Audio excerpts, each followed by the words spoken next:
नमस्कार। आज हम मानव इतिहास के एक बहुत ही अहम पड़ाव पर बात करने वाले हैं। हाँ, आग आग की खोज और फिर उस पर काबू पाना। बिल्कुल। हमारे पास अग्नि का आविष्कार और नियंत्रण पर कुछ सामग्री है और हम कोशिश करेंगे कि इस क्रांतिकारी बदलाव को थोड़ा गहराई से समझें। हाँ, और ये कोई एक दिन की कहानी नहीं है, ये समझना जरूरी बड़ा ही दिलचस्प जुमला लगा है, बस एक लाइन का है। ये आया है पुस्तक खरीद रुचि नाम के एक स्रोत से। है। तो जाओ डिस्क्रिप्शन में और क्लिक करो। खरीदोगे तो यहाँ क्लिक करो। मोमेंट नहीं था, हम्म। ये एक बहुत धीरे धीरे क्रमिक प्रक्रिया थी। और सच तो ये है कि हमें आज भी ठीक ठीक नहीं पता कि शुरुआत कैसे हुई। अच्छा। हाँ, लेकिन जो अंदाजा है और स्रोत भी इसी तरफ इशारा करते हैं कि जो शुरुआती इंसान थे, जैसे होमो इरेक्टस। हाँ, होमो इरेक्टस, हमारे काफी पुराने पूर्वज। बिल्कुल।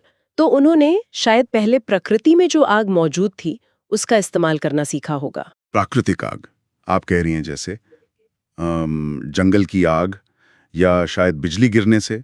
हाँ हाँ बिल्कुल, बिजली गिरना या कहीं ज्वालामुखी फटा हो, स्रोत इन्हीं चीजों का जिक्र करते हैं। ओके। तो शुरुआती इंसानों ने शायद इन सुलगते हुए अवशेषों को देखा होगा, गर्मी महसूस की होगी। थोड़ा डर भी लगा होगा शायद। हाँ, डर और शायद थोड़ी उत्सुकता भी, और फिर किसी तरह उसे संभाल कर रखने की कोशिश की होगी। और इसके कोई सबूत हैं, मतलब पुरातात्विक? हाँ, कुछ सबूत मिलते हैं, जैसे बहुत पुरानी जगहों पर जली हुई हड्डियां मिली हैं या पत्थर के औजारों के पास राख के निशान। अच्छा। तो ये सब उस शुरुआती संपर्क की तरफ इशारा तो करते हैं, पर स्रोत ये भी साफ करते हैं कि इस आग को इस्तेमाल करने और फिर उसे खुद बनाने या नियंत्रित करने में बहुत बड़ा फासला था। मतलब काफी समय लगा होगा इस बीच। हाँ, शायद लाखों साल। ये बहुत लंबा सफर था। तो फिर ये अगला कदम कैसे आया? मतलब प्रकृति से आग लेने से लेकर खुद आग पैदा करने तक।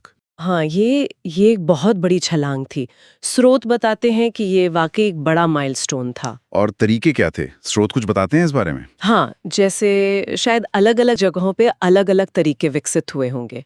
जैसे दो खास किस्म के पत्थर होते हैं, उनको टकरा के चिंगारी निकालना। अच्छा, हाँ, फ्लिंटस्टोन जैसा कुछ। हाँ, उस तरह का कुछ, या फिर लकड़ी को आपस में जोर से रगड़कर घर्षण से आग पैदा करना। ओह, वो तो काफी मेहनत का काम रहा होगा। बिल्कुल, ये तकनीकें सीखना, उनमें माहिर होना, ये सब आसान नहीं था, और ये ज्ञान शायद धीरे धीरे एक पीढ़ी से दूसरी पीढ़ी तक गया होगा। स्रोत इस बात पे जोर देते हैं कि आग बनाना सीख लेना मतलब प्रकृति पर जो निर्भरता थी उसे कम करने की दिशा में एक बहुत बड़ा कदम था। समझ गया।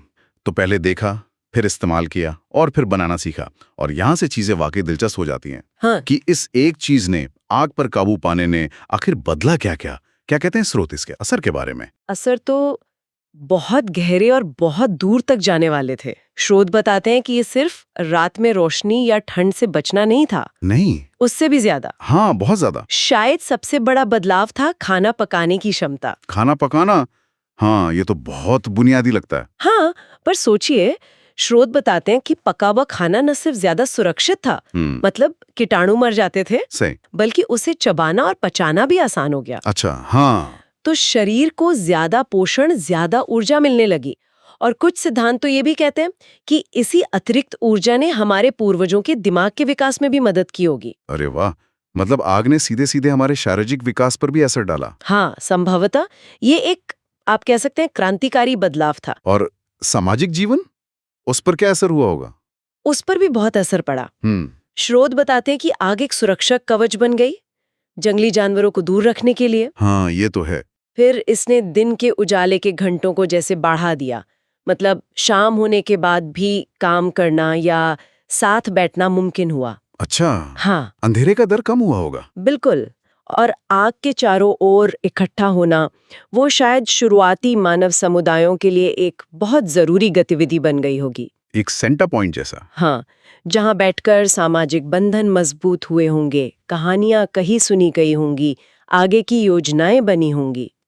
और इसने इंसानों को ठंडे इलाकों में जाकर बसने में भी मदद की, फैलने में मदद की। सही। और हाँ, शायद औजार बनाने की तकनीक पर भी थोड़ा असर पड़ा होगा, जैसे लकड़ी को आग में सेक कर सख्त करना। तो मतलब ये सिर्फ एक टेक्नोलॉजी नहीं थी, इसने तो हमारे खाने, रहने, सोचने, रिश्ते बनाने, हर चीज का तरीका ही बदल दिया। बिल्कुल, लाखों साल पहले प्रकृति से आग ली, फिर खुद बनाना सीखा, और इस पूरी प्रक्रिया ने शायद हमें वो बनाया जो हम आज हैं। सही कहा। स्रोत इसे मानव इतिहास का एक निर्णायक मोड़ मानते हैं।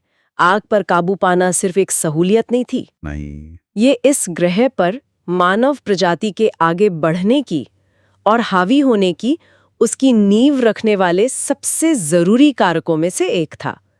इसने हमें अपने आसपास के माहौल को बदलने की एक अभूतपूर्व ताकत दी। तो फिर आखिर में ये सवाल मन में आता है कि आग पर काबू पाने के वो जो शुरुआती दिन थे, उन्होंने मानव समाज पर और शायद हमारी सोच पर, हमारे मनोविज्ञान पर ऐसे कौन से गहरे या शायद अनजाने निशान छोड़े होंगे जो आज भी हमारे अंदर कहीं मौजूद हों, पर हम उन्हें पहचानते ना हों। इस पर सोचना वाकई दिलचस्प है।